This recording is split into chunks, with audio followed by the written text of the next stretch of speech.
सर्वांना Rupali delicious kitchen मध्ये आपलं स्वागत आहे। आज आपण मुलांना आवडणारा असा चटपटीत आणि चटकदार अशी रेसिपी बघणार आहोत। आणि छोट्या भुकेसाठी छोटे असो मोठे असो हे प्रत्येक जण बाहेर गेल्यावर ठेल्यावर आवडीने खातं। आजची रेसिपी आपण बघणार आहोत मस्त चटपटीत असा मसाला पाव। साहित्याकडे वळूया। 2 मीडियम साइजचे कांदे, 2 ढोबळी, 2 टोमॅटो, थोडीशी कोथिंबीर, 1 उकडलेला बटाटा, आलं लसूण ठेचून घेतलेला आहे, हिरवी मिरची बारीक कट केलेली आहे आणि लिंबू। इकडे वळूया आता फोडणीसाठी लागणारं साहित्य। जिरं, आमचा हा घरगुती लाल मसाला आहे, हळद, धना पावडर, पावभाजी मसाला आणि चवीपुरतं मीठ, मोझरेला चीज, कारण आपण आज चीज मसाला पाव बनवणार आहोत। आता रेसिपीकडे वळूया। चला तर मग रेसिपी सुरू करूया। मी हा मसाला पाव असा लोखंडी तव्यावर बनवणार आहे। थोडंसं तेल टाकून घेणार आहे मी आधी। तेल थंड आहे तोच आपल्याला बटर टाकायचं आहे।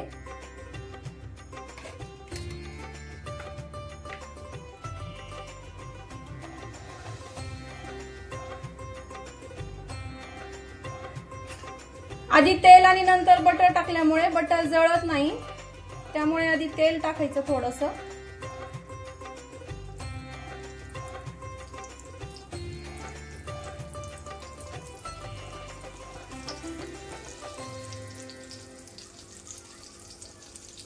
बटर मेल्ट झालं की त्यामध्ये अर्धा चमचा जिरं टाकून घ्यायचं।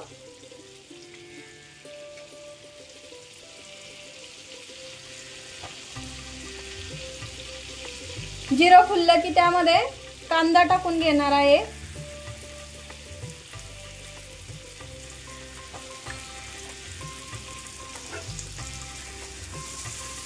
कांदा छान आपल्याला थोडासा लालसर रंगावरती परतून घ्यायचा आहे। कांद्याचा थोडासा रंग बदलला की त्यामध्ये बारीक चिरलेली ढोबळी टाकून घ्यायची आहे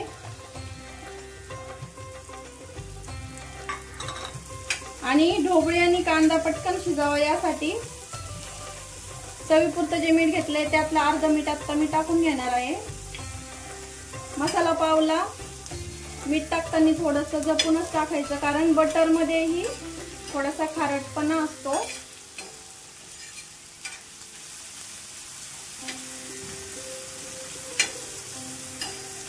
ढोबळी थोडीशी परतली की यामध्ये लगेच आपल्याला टाकून घ्यायचं आहे।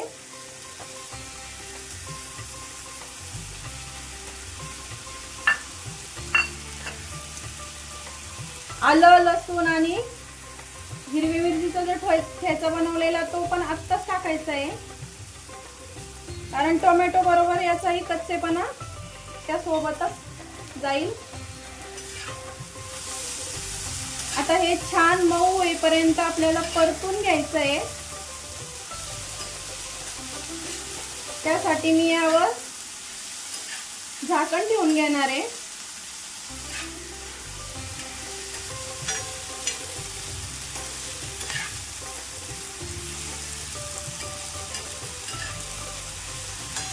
आता आपला टोमॅटो कांदा आणि ढोबळी छान मऊ झाली आहे आणि आलं लसूण आणि हिरवी मिरची जी होती ती पण छान परतलेत गेली आहे।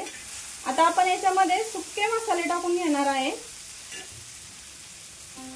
यावेळेस आपल्याला या टायमिंगला आपल्याला गॅस कमी करायचा आहे एकदम। 1 चमचा आमचा घरगुती लाल मसाला,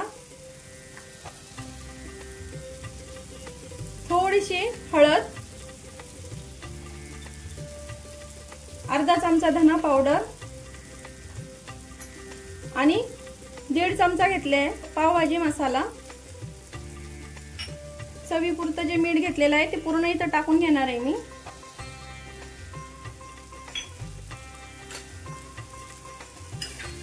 हे थोडंसं मिक्स करायचं, मसाले वगैरे छान परतून घ्यायचे।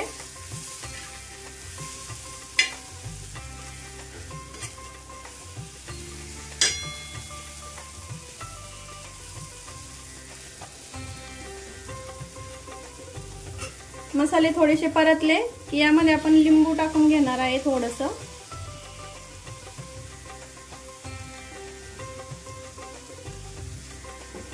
आणि पावभाजी मॅशरने हे छान मॅश करून घ्यायचं तव्यावरती। हे सगळं साहित्य छान मॅश झालं। आता यामध्ये आपण उकडून घेतलेला एक जो बटाटा होता तो इथे टाकणार आहे, एकच घ्या। आणि चिरलेली थोडीशी कोथिंबीर घेणार आहे। हे पुन्हा आपल्याला एकजीव पूर्ण मॅश करायचं आहे।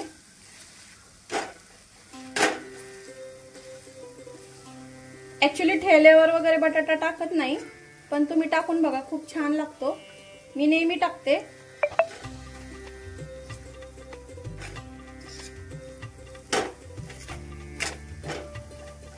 हे पूर्ण एकजीव मॅश करून घेते मी आता सगळे आधीच्या भाज्या आणि बटाटा वगैरे छान एकजीव झाले। बघू शकता किती सुंदर कलर दिसतो आणि सुगंध तर एवढा छान येतोय ना, असं तोंडाला पाणी आलंय बघूनच। तुमच्याही आलं असेल। बघू शकता किती सुंदर दिसतोय। आता आपला मसाला पाव बनवायचा मसाला रेडी आहे। आता हे सगळं एक साइडला असं तव्याच्या एकदम कडेला असं करून घ्यायचंय। आपण एकदम बाहेर मिळतो तसाच त्या स्टाईल मध्येच करते मी आता। तुम्ही पण करून बघा, मी कायम असंच बनवते। आपण पावभाजीच्या टायमिंगला जसा पाव मध्ये कट करतो त्या टाइप मध्ये मी हा पाव मध्ये कट करून घेतलेला आहे।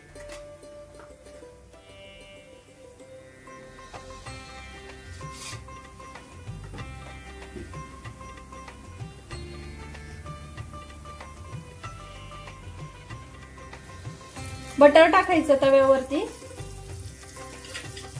आणि यामध्ये पाव छान शेकून घ्यायचा आहे आपल्याला आधी।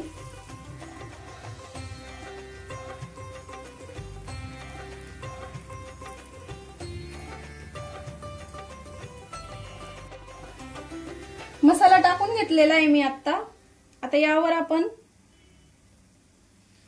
मोझरेला चीज आहे ना, हे टाकून घेणार आहे मी थोडंसं आणि दोन्ही साइडनी छान पाव शेकून घ्यायचा। थोडंसं 2 मिनिटांसाठी शेकायचं आहे, असं थोडंसं प्रेस करायचं।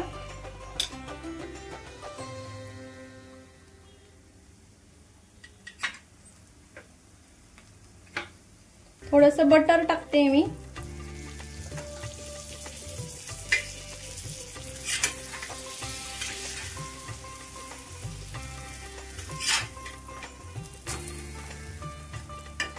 तुमचा तवा छोटा असेल तर तुम्ही हा मसाला काढूनही घेऊ शकता।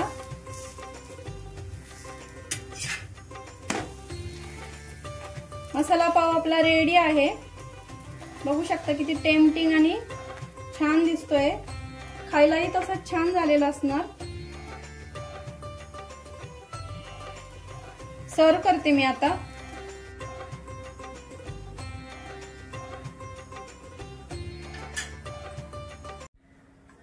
मसाला पाव मी आता तुम्हाला तोडूनही दाखवते। हे बघा किती चीजी आणि छान झालेला आहे। माझ्या मसाला पावची रेसिपी तुम्हाला आवडली असेल कमेंट करून नक्की सांगा आणि माझी रेसिपी नक्की ट्राय करा, कारण घरचं जेवण हे खरंच स्वादिष्ट असतं। आणि माझी रेसिपी आवडली असेल तर लाईक करा, शेअर करा, कमेंट करा आणि सबस्क्राईब करायला विसरू नका। अशाच चमचमीत आणि चटपटीत रेसिपी सोबत पुन्हा भेटूया। तोपर्यंत बाय बाय।